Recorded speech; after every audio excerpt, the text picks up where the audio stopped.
Hey, what's going on, guys? So Helldivers 2 has just received a new update. The first thing that stands out is the introduction of Galactic Campaigns.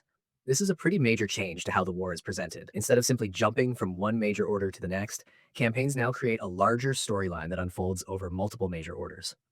What's interesting is that these campaigns come with their own rewards if the community manages to win the majority of objectives during that campaign.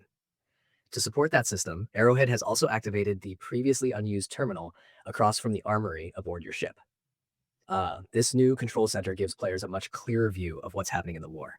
You can check campaign information, see how current objectives fit into the bigger picture, and eventually browse an archive of previous campaigns once enough of them have concluded. It sounds like a small addition, but it's actually something players have wanted for a long time because it helps make the war feel more connected and easier to follow. There's also a brand new biome joining the game. This time we're getting a fall forest environment. That means new scenery, different visibility conditions, and another fresh battlefield to fight across. Helldivers 2 has always done a good job making planets feel distinct from one another, so having another biome added to the rotation should help keep deployments from feeling repetitive. On the balance side, one of the biggest changes revolves around vehicles. The Bastion Tank, Exo Suits, the fast recon vehicle, and even the ballistic shield have all received major armor adjustments. The overall goal seems pretty clear. Smaller enemy attacks should no longer chew through armored equipment nearly as easily as before. If you're driving a tank, it should actually feel like a tank. The Bastion now ignores a lot more low-level threats and can handle medium attacks much better. Exosuits received similar treatment, like becoming more resilient across the board. The fast recon vehicle gained a health increase that should help it survive encounters that previously could destroy it surprisingly quickly. Speaking of exosuits, there's another change players will probably appreciate immediately. Their cooldown has been reduced from 10 minutes down to 8 minutes. That's a significant reduction and should make bringing mechs into missions feel less restrictive. Sentries also received some love. Every sentry in the game had its health doubled. That's a massive increase. Because enemy durable damage had climbed over time, sentries were losing effectiveness in longer fights.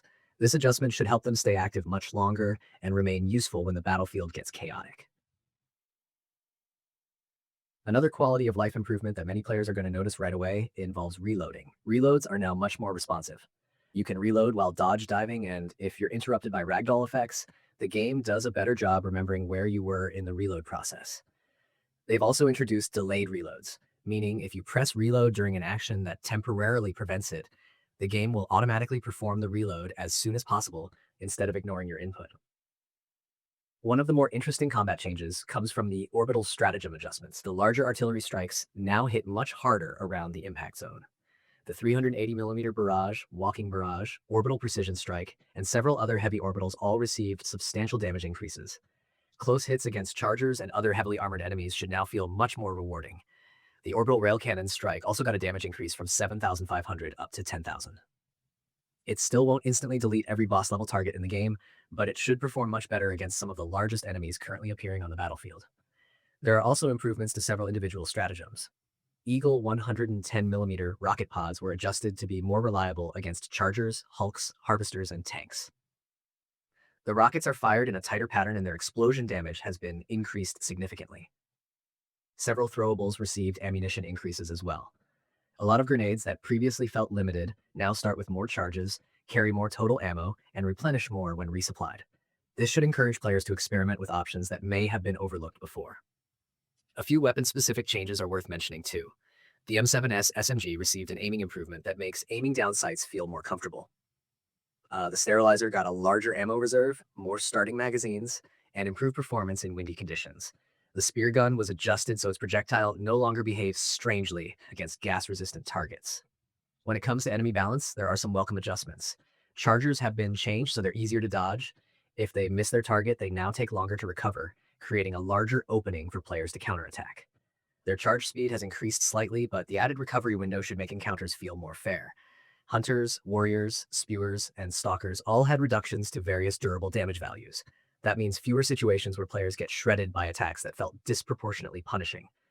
On the automaton side, the Vox Engine received several nerfs. Its health has been reduced, its turret armor has been lowered. Fewer can be active simultaneously, and destroying its turrets now causes significantly more damage to the machine itself. Anyone who has been dealing with multiple Vox engines at once will probably appreciate these changes. There are also plenty of fixes included in this patch. One of the most notable is that stimming is no longer interrupted by stagger effects. That's something players have been asking for because losing a heal at the worst possible moment could be incredibly frustrating. A number of crashes have been resolved, weapon customization persistence issues have been fixed, several stratagem bugs were addressed, invisible mines were corrected, vehicle audio problems were cleaned up, mission generation issues were fixed, and various map traversal problems that prevented enemies from reaching players have been resolved. Overall, this update feels focused on making the game smoother, improving battlefield tools that had fallen behind, making vehicles feel more durable, and giving players better ways to engage with the ongoing galactic war. Between the new campaign structure, the control center terminal, the new forest biome, stronger orbitals, tougher vehicles, better reload mechanics, and a huge collection of bug fixes, there's a lot here that should have an impact the next time you drop into a mission.